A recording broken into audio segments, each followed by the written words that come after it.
Good morning this Tuesday, the 21st of March. I'm Grady Wall for Market Analysts with Bell Direct. The ASX tumbled to a 4-month low yesterday, ending the session down 1.4% in the wake of the global banking crisis taking a new turn, with global investment bank UBS agreeing to take over troubled Swiss lender Credit Suisse.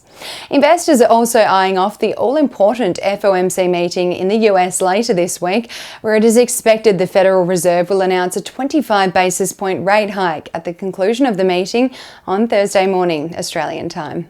Locally, the energy sector was again the worst performing sector to start the week, as commodity prices continue to plummet, as the prospect of slower economic growth due to a banking crisis induces investor fears of a recession and weakened demand outlook for commodities. Despite the unravelling of weakness in the global banking system, Australian banks actually hold some of the strongest positions in capitalisation and liquidity management globally due to tight governance from the regulatory body APRA.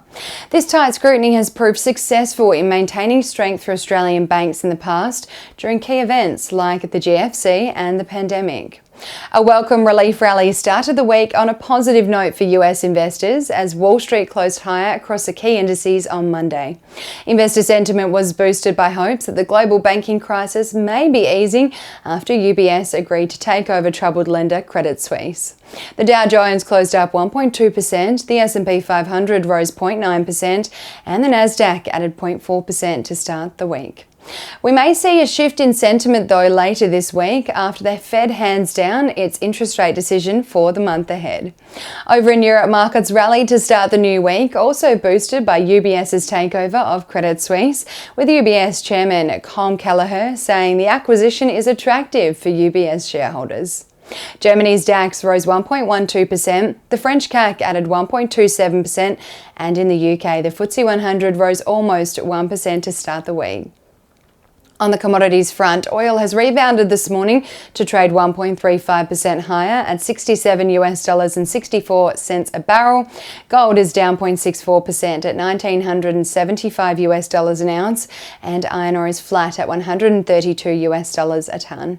Looking at the Australian dollar, one Aussie dollar is buying 67 US cents, 88.18 Japanese yen, 54.89 British pence, and one New Zealand dollar and 8 cents. Ahead of the local trading session here in Australia, the SPI futures are anticipating the ASX to open 0.65% higher on the back of that global rally overnight. Stocks trading ex-dividend today include Latitude Group, Reece, Cochlear, Credit Corp Group and Brisbane Broncos. If you've been thinking about these stocks, it might be worth considering buying in today, as stocks trading ex-dividend generally trade lower on the ex-dividend date. And now let's dive into some trading ideas for your consideration this Tuesday. Trading Central has identified a bullish signal on AGL Energy following the formation of a pattern over a period of 17 days, which is roughly the same amount of time the share price may rise from the close of $7.11 to the range of $7.24 to $7.30, according to standard principles of technical analysis.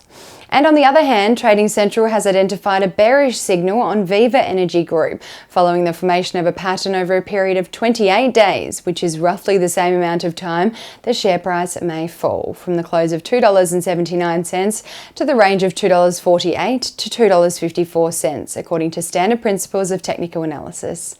And that's all we have time for this morning. Have a wonderful Tuesday and happy investing.